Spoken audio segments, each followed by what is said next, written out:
तर आज आपण शैतान चित्रपटाबद्दल थोडं बोलणार आहोत. तर चित्रपट बऱ्याच दिवसांनी असा हॉरर म्हणता येणार नाही याला. हे वशीकरण टाईप चित्रपट आहे. पाहताना कुठंच बोर होणार नाही.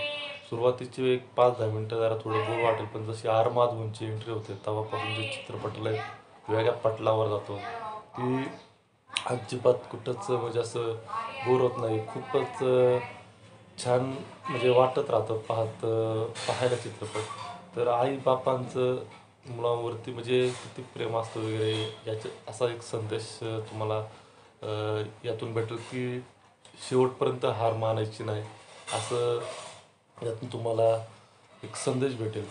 तर एक वेळ अशी येते, की मला स्वतःला वाटतं, की बास आता आशा यांनी सोडून दिलं पाहिजे.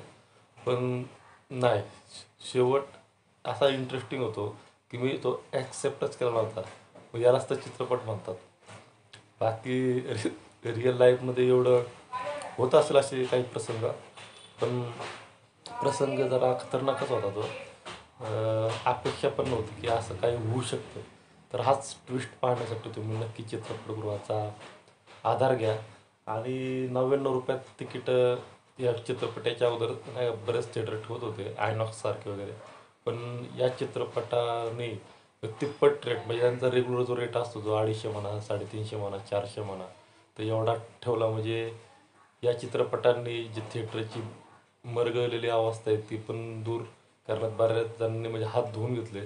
जसं मी सिंगल स्क्रीन थिएटरला जो ₹100 चित्रपट जिथं पाहायचो, त्या पण थिएटरने ₹150 तिकीट केलं.